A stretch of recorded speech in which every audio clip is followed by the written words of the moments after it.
This is David Boyes reporting on Tuesday, December 17th on the final outcomes of the UN Climate Summit.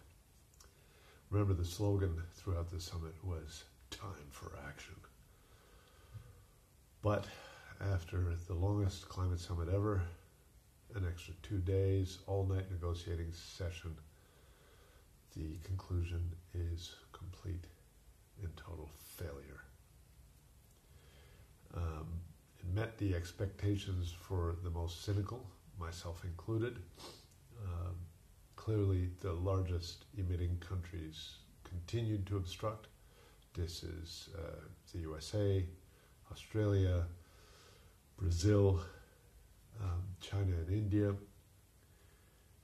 The UN Secretary General Antonio Guterres said on Twitter, "I am disappointed with the results of COP25. The international community lost an important opportunity to show increased ambition on mitigation, adaptation, and finance to tackle the climate crisis." This is not a man who normally speaks so bluntly, so the failure was quite remarkable.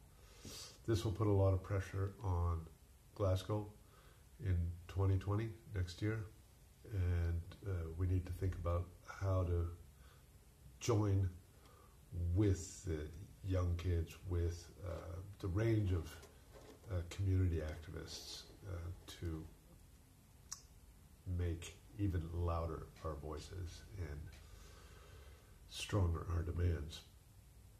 I mean, technically the market approach failed, which on the one hand, not that disappointed, because no doubt it would have been flawed. It would have allowed a lot of tricky accounting. It would have allowed a lot more slippery attempts to get around true reduction of greenhouse gases.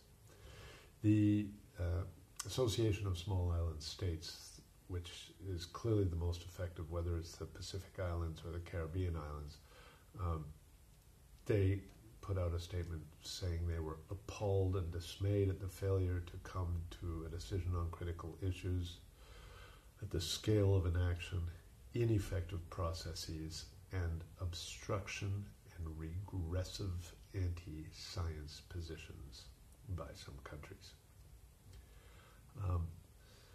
There were some tiny steps forward, but overall, complete failure.